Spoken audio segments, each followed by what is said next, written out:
Hey guys, welcome to New York's Beer Reviews. Today, we are live here from my friend Andrew's house. Not D'Angelo. This is the P. Perlman. So, alright, today's beer is Boatswain. Although I've heard it being pronounced Boatswain from reviewers, I think, but I forgot exactly how to pronounce it. This is a chocolate stout brewed with cocoa powder from some brewery. Brewed and canned by Renlander Brewing Company out of Monroe, Wisconsin. IBUs are 66. Original gravity is 14.26. If you're a home brewer and you somehow need to know that. Couldn't find much on this beer. I actually haven't seen it outside of Trader Joe's, which is where I know that Jay brought it from, because that's what he said.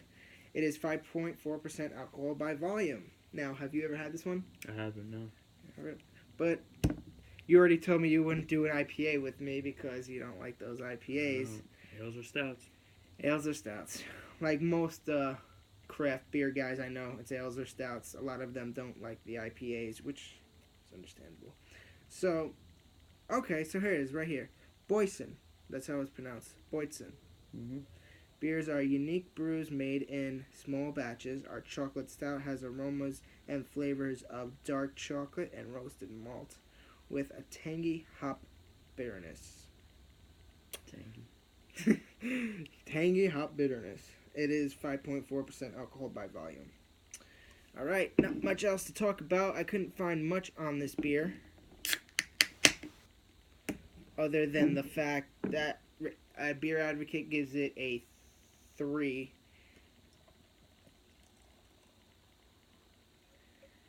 I did my best. Appreciate it.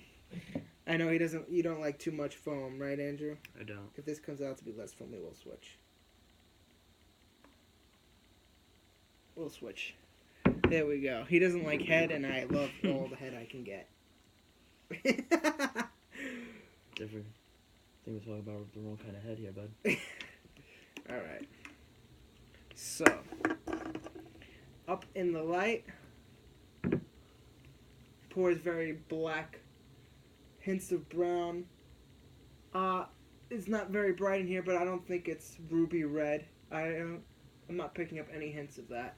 No. Because sometimes stouts can be confusing, and they would have a ruby red note. Mm-hmm. If you really get into it, although the head itself, at least my head, is very sticking around.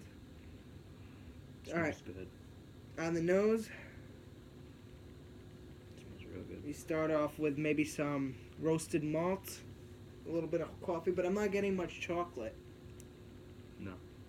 It smells like the Sam Adams coffee stout. Not the chocolate box, but the coffee stout. Actually, out of the can, since it's a confined area, you smell a little bit more chocolate. Be careful. Oh, you do. Alright, All cheers. I'm tasting's coffee.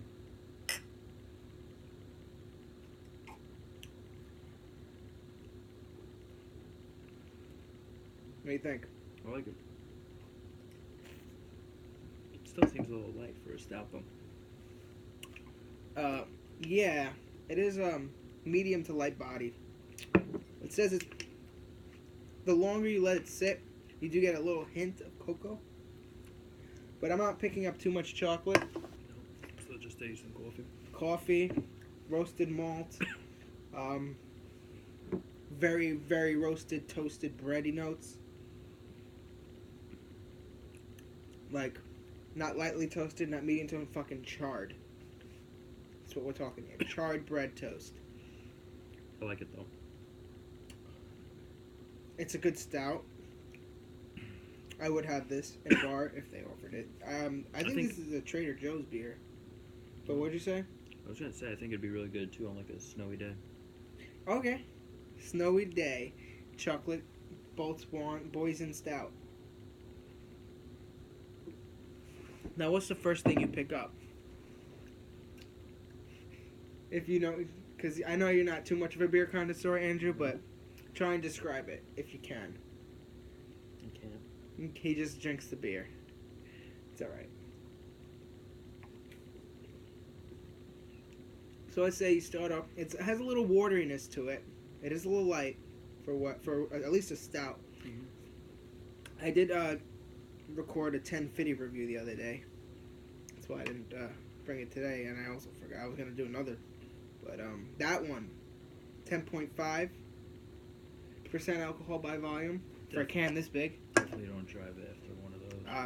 The mouthfeel on that one was like milk. Oh, so it's like creamy? But it wasn't like fat-free milk. It was like whole milk. Mm. So Right from the udder. right from the udder, it was creamy. It was chocolatey. It was very roasted malty. Well, you're almost done with that beer. You really like it. Yeah, you had more. On the nose, you get more of the charred, the roasted. If you let the liquid sit for a while without taking more, you do come into the cocoa powder, although it's very minimum. I do feel something on the top of my throat. Like right on the top of my mouth. Feel what? I think it is almost like when you have like really creamy coffee ice cream kind of. Like it just sits up there. Okay. After I swallow, I got the hint of the bittering hops, but let that settle.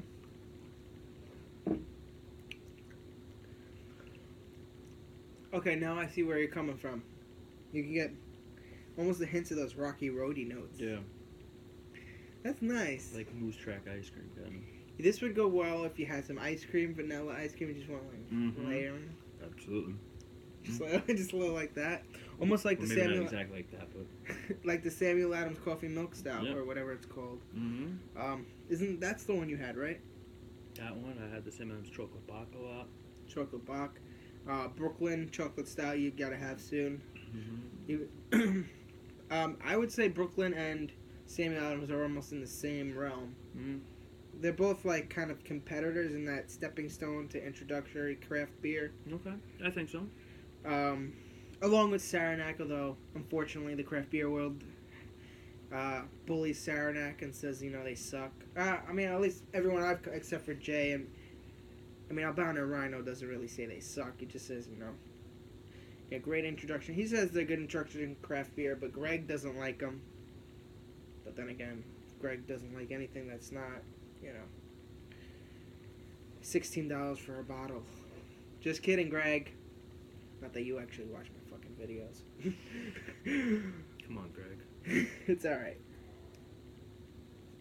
Not because he doesn't do any reviews of like the commercial beers or any of that, or anything that's not really really good or super expensive craft beer. No. Like all those beers with like The big tall the big bottles. tall bottles. The $17 for a 20-ounce bottle. Yeah, no. Not my demographic.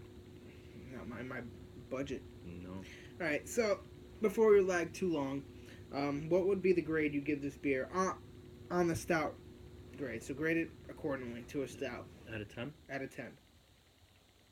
I'd give it like a 6.8. So 68. Well, 60 out of 100, 6.8 out of 10. So Along those lines. I Close thought to you maybe would. a 7. I thought you would have graded it a little bit better than that. I mean, if you're just grading it if I like it, then it'll be higher. But on a stout basis, it's still a little too light for a higher grade. Okay, and the way you like it. Yeah. Of a beer overall, how would you grade it? I'd probably grade it like an 8.5. Oh, okay. For myself, as a stout, yeah, it is a little lighter. Probably a 7.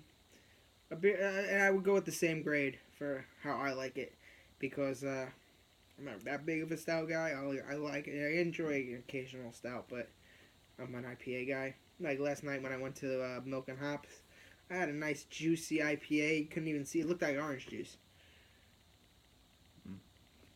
Gotta get him into it. Not gonna happen? No.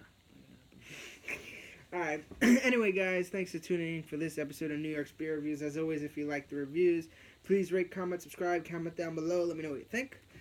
And as always, next time, we'll see you again on New York's Beer Reviews. Bye from Poznansky and Andrew. Peace.